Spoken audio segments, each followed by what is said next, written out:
Hey everyone, Joe here from ActionX. Welcome to What's in the Two, where it's our show where we review things in the world of television. Most times than not, we are reviewing shows by an episode-by-episode basis, with new seasons being aired live, whether it's on streaming, cable, or broadcast. But sometimes we are doing these season reviews, where it's reviews that are like, we're doing the whole season, but it's in a non-spoiler capacity, because we just wrapped a season of television in an episode-by-episode, and there's some people out there who has not yet seen the season because they like the binge, and so they kind of wonder, is it worth the binge? Is it a great season? Is it a good season? Is it shit? And today we are reviewing the 8th season of The Rookie. That's right, Season 8. For context, we have been reviewing The Rookie ever since Season 2, which, again, yeah, it was not since the start of the season, like, a lot of things, but, it was a different time for me. It was a different time. But we have reviewed Season 1 already, so now we have a very weird through line of reviewing the whole series, and here we are, Season 8. To be honest, I can't believe in myself. I cannot. Again, if you were to tell... Oh, how old was I when Rookie Season 1 came out? Not even that. Season 2, 2019? I was 21? Yeah, 21, 22. Like, that after all these years, The Rookie would still be on the air.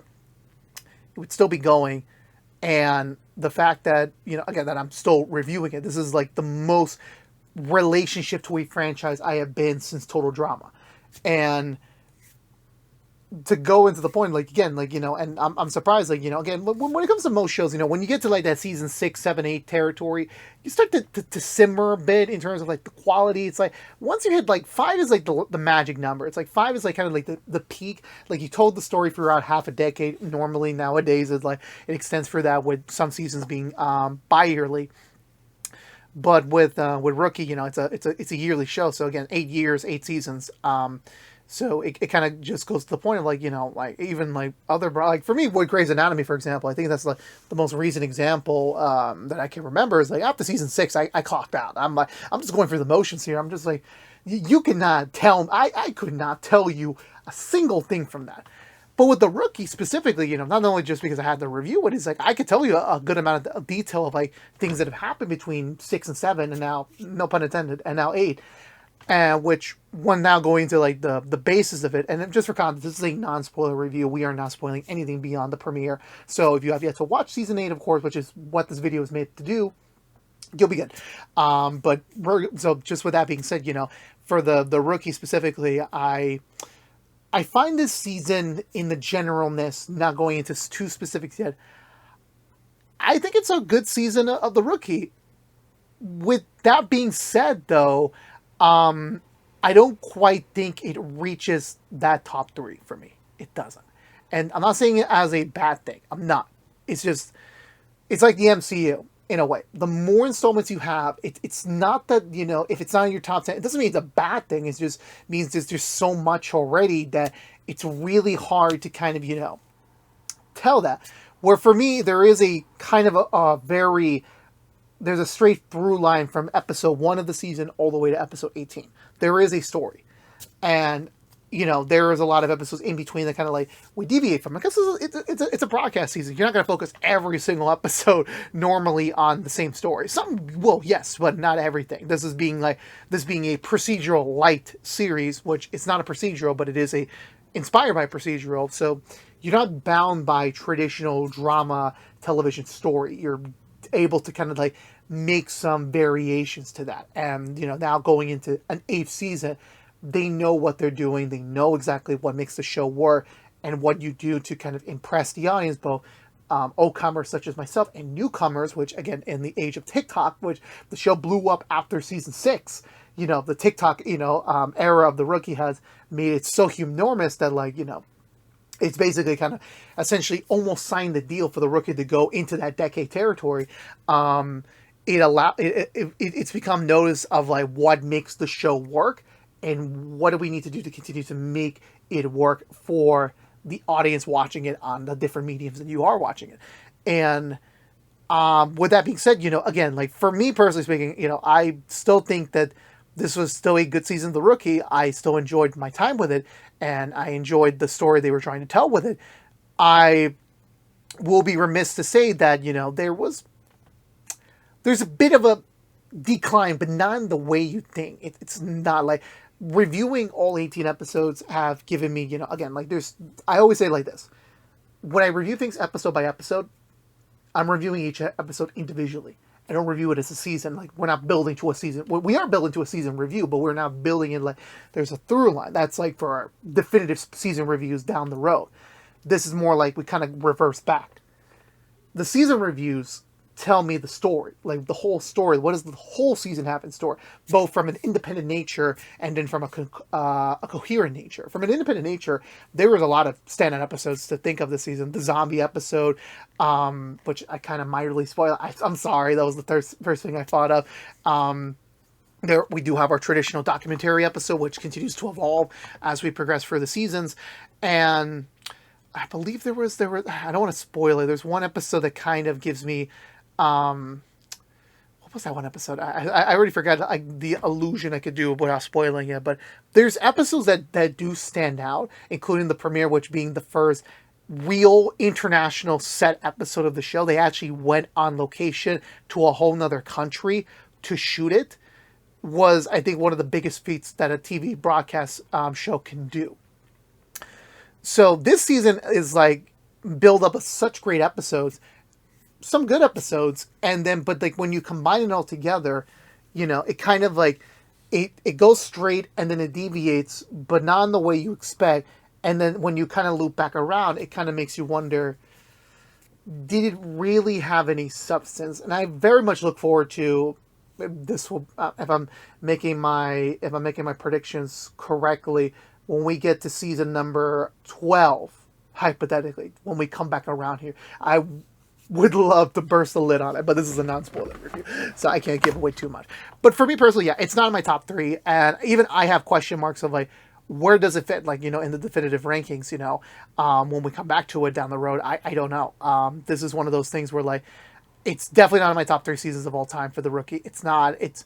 I don't think it's in the bottom, but I don't think it's such a weird thing, because, you just kind of have to kind of, look at it as like, like when you finally establish yourself, do you lose some of the charm of the setup of like where we were like kind of figuring out the identity and taking more of the creative risks, where now we're taking more of the creative advantages where you get to do something a little bit differently. And I'll praise that from the independent nature of it. But when you're combining everything together, it can get a little bit questionable, so to speak. But with that being said, even if you're viewing this as like, I have some hesitation with season 8, that's not it at all. I still would ensure before we go into a little bit more detail, I still would recommend it. I still think it's, it's worth a watch. I think it's a binge-worthy show. Like, like let's take the next weekend off from Friday evening all the way to Sunday evening. I don't think so. I think this is definitely something you could stretch out a little bit, like definitely to a week binge. I don't think it's worth a weekend binge, to be honest with you. Not to say, again, it doesn't affect the quality of it. I definitely do believe you should take each episode for what it is and, enjoying it as a result. But if you're thinking of it like, as, like your next Hulu summer binge, like, I don't think it's going to be something you need to necessarily rush through, so to speak, on it. And I did this season a little bit more differently because, timeline-wise, when I was doing the reviews for it, it was very much like I was not able to do some of the episodes live because, I had some issues with my broadcast provider, and then also just in general starting a whole new job in the second half of the season. So I'm like, it was really tricky to do so, and just the way I wanted to schedule things, it just would become difficult as a result to kind of get everything on the run of that. So there was like a bit of a through line with me, like dedication to my want to watch the season as a result of it. And I think that does dictate some of my review aspect of it with this particular one, specifically talking about the whole season in review. And I really think that I would go back to it when I do get back to it, hypothetically in 2029. I could be wrong on the timeline. 2029 would be when I would rewatch season 8. I would probably like start it a little bit more earlier just so that I can go through the season with a little bit more of like a little bit more of a time awareness of that. Mental note for future Joe, which I think by then I'll be in my 30s, which is scary. But yeah, no, for me personally, just to, before we get a little bit more into detail, yeah, I still think it's a binge, but just a week binge, not a weekend binge, so to speak. But yeah, going into like the storyline, picking up where we are from season 7 with Monica having spent the entirety of seventh season, in a very weird way, basically gaining the upper advantage over the entire U.S. government, which includes the LAPD, which includes our FBI friends that we don't see that often anymore, and just in general, the entire national security being at her fingertips. So it kind of became a question mark of like, was Monica set to be the new big bad essentially of the season? And I won't spoil that, but she does have a much larger presence than compared to other seasons. That's all I'll say on that. I don't want to say she's big bad territory, but she definitely does stay a lot longer than you expect it to be. And with every officer, kind of like, they all got their own thing going on. Obviously Nolan kind of has made it Monica her new essential mission. I mean, I don't know what's with Nolan with redheads. I really don't know. I really don't know when it comes to him and redhead. Essentially Monica becomes his kind of like new weird,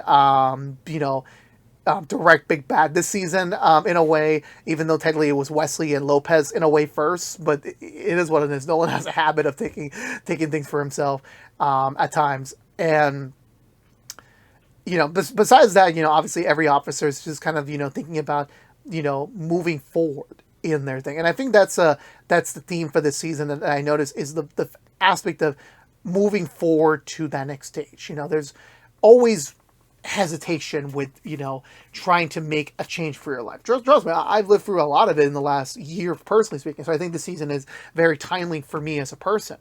And for all the characters specifically, I think most of them, in a way, either directly or indirectly has to deal with that aspect, and to be able to kind of, figure out what they want to do next, and then do they have the courage to take that next step? Is that something they even think about beyond it? I mean, to make some of those decisions.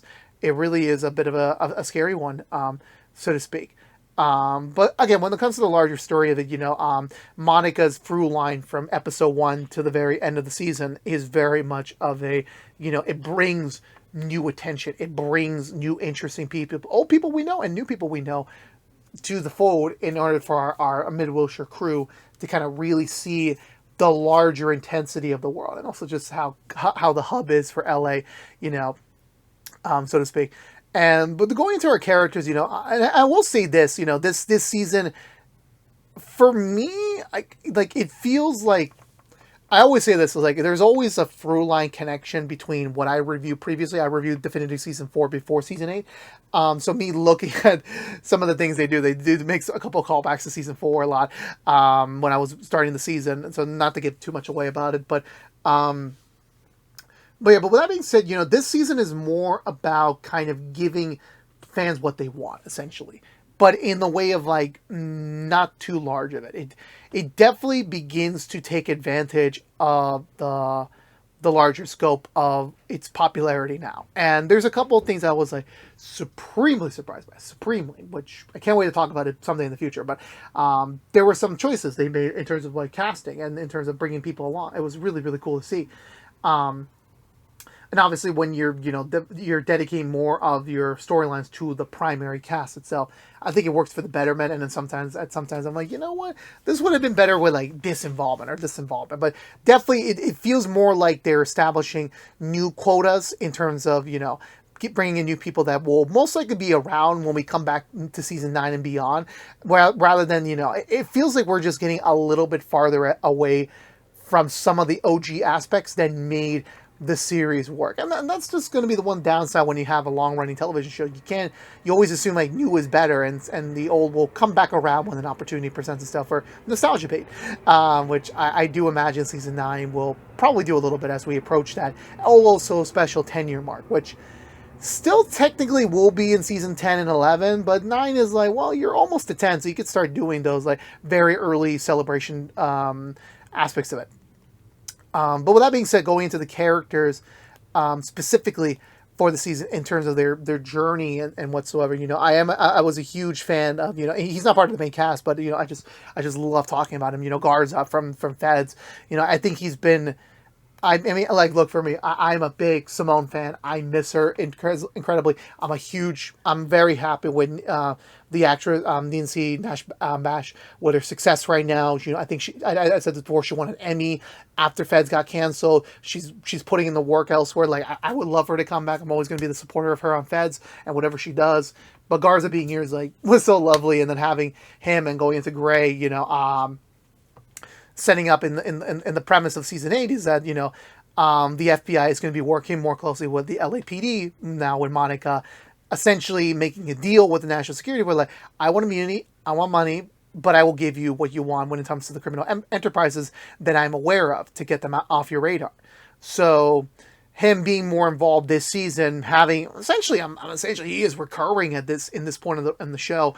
I think honestly he was a wonderful addition to it, and I would, obviously, sadly, if season 9 happens, the way I expected, I don't think he'll be appearing too much into it. But this was a very nice season to get more of Garza, especially speaking, especially with him, in a way, growing his relationship and friendship with Gray, and starting with Gray. I think finally, after so many years of giving Gray just standalone episodes at times and just having him be the background mentor character, him finally having a really juicy storyline, this season was great. I loved it. It really got to play with the actors, acting abilities, and he really did a phenomenal job with that. And seeing him kind of being a little bit more ready to move on, not in the way you think, but just move on in a general sense, was really cool to see. It really was, especially with the character always talking about making changes, making an impact in some shape or form, and finally getting to see something for himself was really nice to see for him. And I was a big fan of that. And, it really gave the character much more of an emotional weight in the story, besides giving advice and inspiration and chewing Nolan out. It really did. So yeah, I loved every second of it. I think this is my favorite season of Gray so far in the run. And then going into Miles, which I'll say this much, Miles' debut season was really nice. It was really, really nice when we talked about it. Season 8, a little bit saddened to say that, not to get too much into it, is like they do kind of undershaft him a little bit. I don't think this is Miles' best season, but that's not to say it's a horrible season for him. He definitely has a lot of focus in that first half. He definitely is starting to kind of, really, not as an officer, really figure out his own character, his own personality, his own stance in Mid-Wilshire itself, in the larger ecosystem. He definitely puts himself into very interesting situations this season, which he doesn't have to, but sometimes he does, because he believes in his valor, and he believes in what he believes is right. Coming from that, Texas background, coming to LA, it's going to be a bit of a culture shock, but for him, he was able to kind of apply to that and be able to finally bring that energy fully into trying to figure out exactly what is next for him as he continues his rookie journey, especially now being in the second half of that journey. But I will be remiss to say there was some opportunities they took where they did not really fully implement him, sadly. But in terms of recent rookies, when you're ranking them of impact, beyond their original storylines, he's not obviously no one's going to top Selena. She definitely was utilized way more, but he was definitely higher than Aaron. So I was like, okay, at least they knew let's not pull another Aaron. Let's not. And that leads to Juarez. This season, I will say that sadly they don't. I feel like I always say this every single year. There's always characters in the ensemble that doesn't get the full time in the spotlight they deserve. They still get, but it's not as, rich as impactful as some of the other characters. For Juarez, she is one of the two. She is. And definitely I was a little bit saddened by that, a little bit. Not to say she doesn't do anything. She doesn't. But it kind of feels like now we're at that territory where she is very much supporting the supporting staff. She is supporting Chen's storyline or Nolan or someone else. But there really isn't too much that I noticed. She still has things to do. Let me not say that she does nothing this season, but she definitely, I feel like she is. I can bring up a lot of Juarez moments in this season compared to other seasons. I I do not.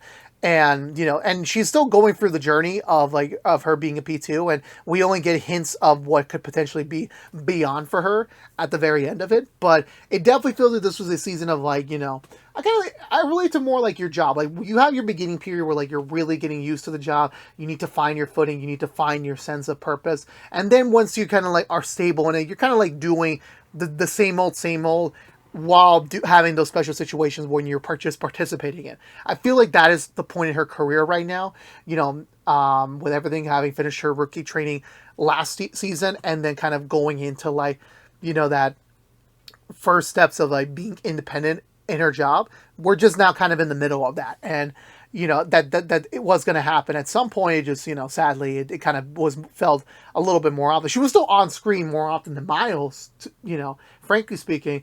And she does have a lot to do, but it's not in a real defining way at times for that. It really isn't. Then you go into Harper, where season 7 Harper, a lot to do with James, and then with her new personal baddie, personal big bad in Glasser. This season, a little bit lower. You can't really give too many back-to-backs when you have an ensemble. You gotta kind of flex it around so that some people feel a little bit more like we got more to do, and this season I got less to do. They kind of downgrade a little bit. They do. That's all I'll say. But however, at first it feels like she doesn't get to do much, but then when you get a little bit closer towards that middle portion of it, it definitely hits a little bit harder. And I think, honestly, as a successor to the season 7 storyline she had, that was a really great continuation, because I wasn't expecting that, to be honest with you. I didn't really think of that until they brought it back up. And then when they were able to bring it back up again, and now painting the context what they were trying to do with this storyline in this season, it really was oh, that's actually really cool. That was really, really cool. But definitely, it's not as big as it was in 7. I think 7 was I think for me, Harper's best season yet.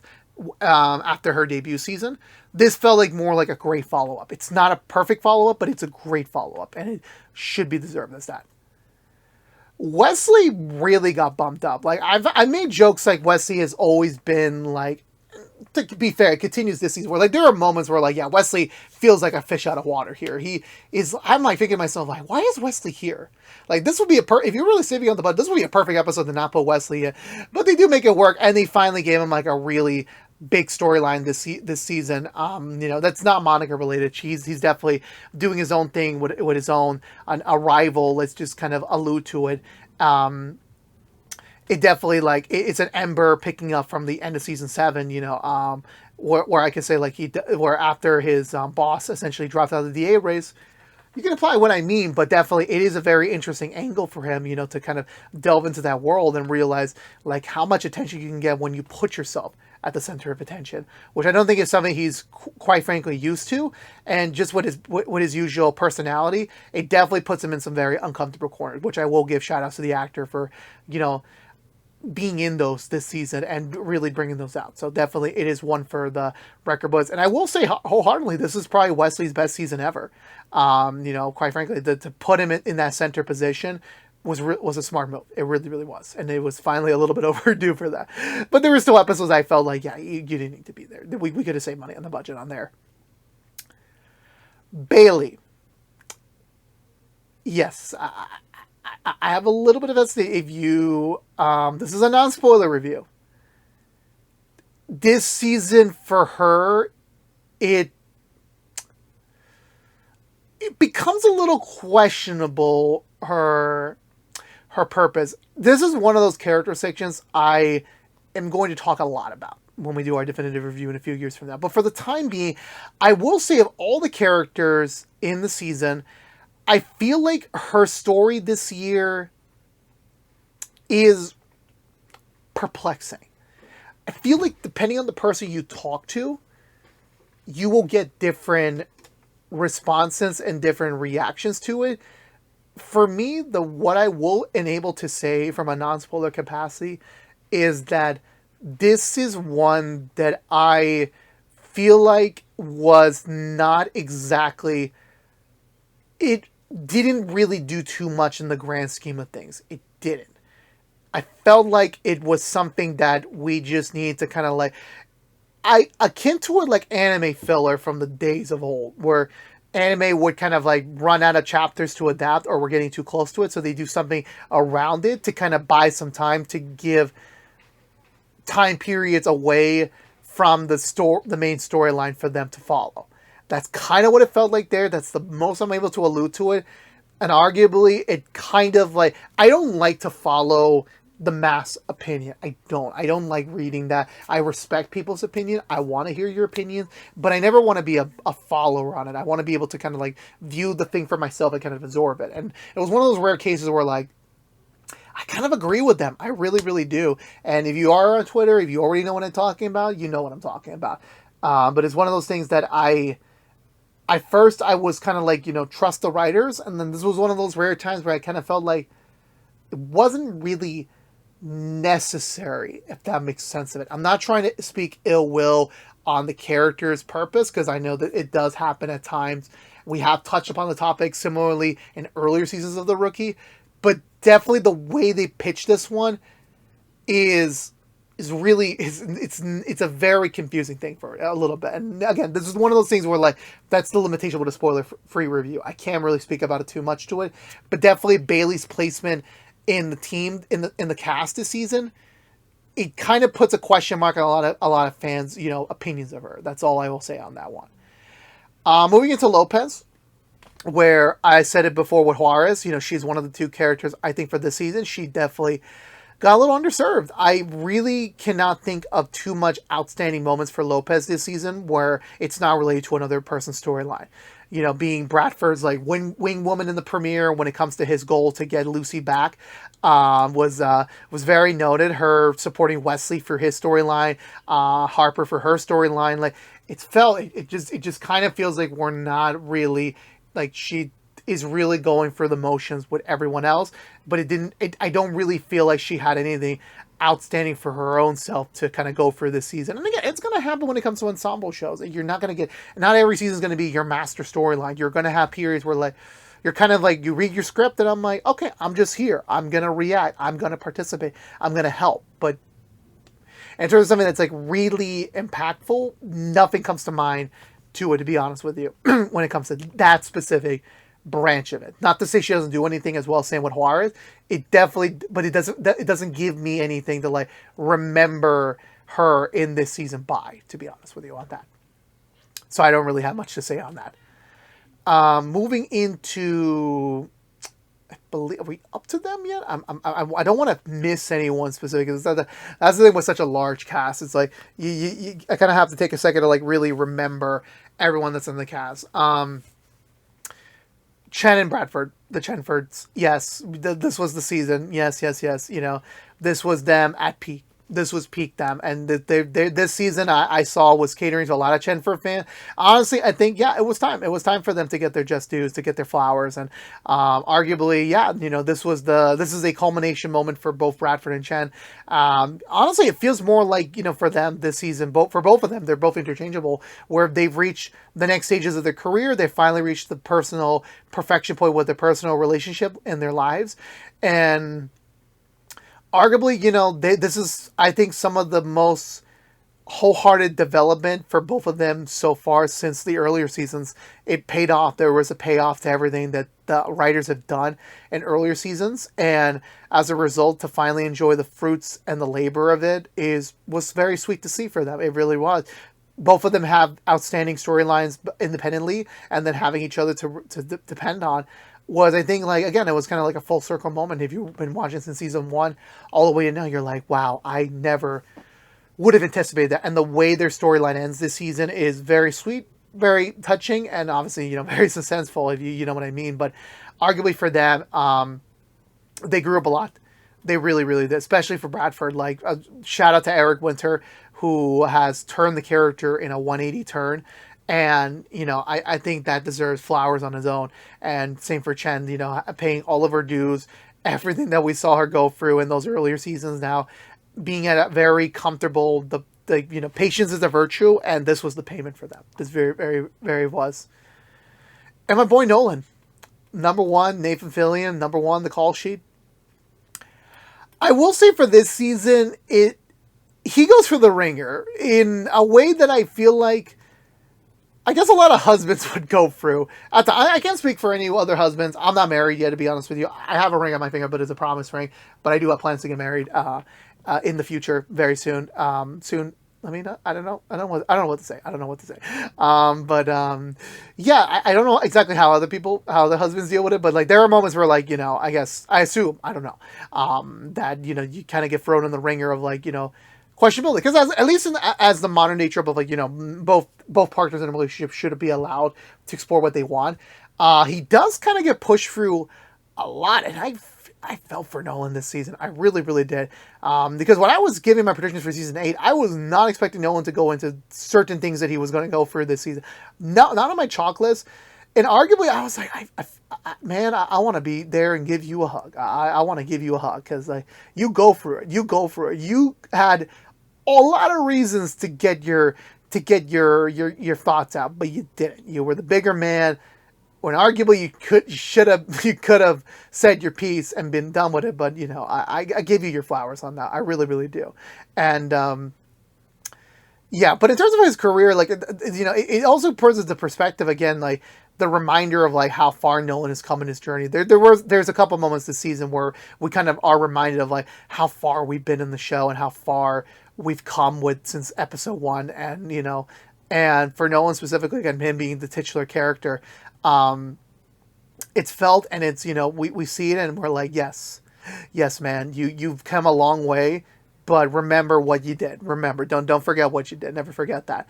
And, it just kind of keeps reminding him to keep always pushing forward, and to keep reminding him of where his life has been and where it's going, and how grateful he should be at the current point that he's in. And with all that being said, I think The Rookie in season 8 is a lot of great independent episodes and a really good through line for the season. It feels like a little bit is lacking, just a little bit, not too much. And arguably some of the other things that I couldn't touch upon, but I was alluding to, perhaps that was the real reason why I can't give this season the highest of compliments. And, as much as, seasons of television are always going to be viewed as a collection of episodes or a whole storyline, this is one of those things where, like, being caught in the middle has its pros and has its cons on the angle you decide to speak on it. But with that being said, I think The Rookie season 8 is still a fun season. It's still a really good season of television. I still think it's worthy of the Rookie name, and giving them all credit for continuing to reinvent and continue to make it still appealable to old and new. Is just coming to that point when you're with the longevity that, like, you kind of have to put question marks on certain things that kind of would impact your larger feeling of the thing as an entity. But it shouldn't really affect too much when you're watching it from the episode to episode standpoint of it. But with that being said, I do give my recommendation for this season. I still think it's worth a binge over the week. And I still think it's a season worthy of your watch. But with that being said, let me know down below. What did you think of the 8th season of The Rookie? Did you love it? Did you like it? Let me know down below. I would love to have a conversation with you about it. Non-spoilers, though. But with that being said, that's going to do it for me today, everyone. So if you're unaware, this has been What's the Two from ActionX, giving you our season 8 spoiler-free edition of the season in review. I butchered that so hard. I apologize. But with that being said, thank you so much for watching. If you want to know what we're doing normally besides our rookie reviews, we got nothing else. We got some things cooking for the summer. I'll say that much. We are also doing After the Theater, which is our movie review series, which will be coming back very, very soon. I promise you that. And we have a new What's in the Tube spinoff launching very soon as well. So a lot of good things coming out. But if you don't care about The Rookie, sadly, this is the last of our content for the year. We will be returning in 2027 for season 9, as well as for the spinoff, The Rookie North. So we have a lot more rookie content to talk about next year. But for this year, that's it for now. So with that being said, thank you so much for all your support this season of The Rookie. It's been a blast. I always love doing this with y'all. As I get older, as I get watching all these episodes, I enjoy every second of it. I really, really do. And I look forward to hopefully watching even more with all y'all in the coming future ahead. But with that being said, enjoy the rest of your year. Enjoy your summer. Enjoy your fall. Enjoy the upcoming holiday periods. I'll see you all in 2027. And again, please, with that being said, thank you so much for watching. Please subscribe if you haven't yet, like, favorite, share if you want to. Ring that bell and follow social media for more. But until we see each other again, thank you so much for all your support this season. Until next time, stay safe out there, be good to each other, and as always, peace out.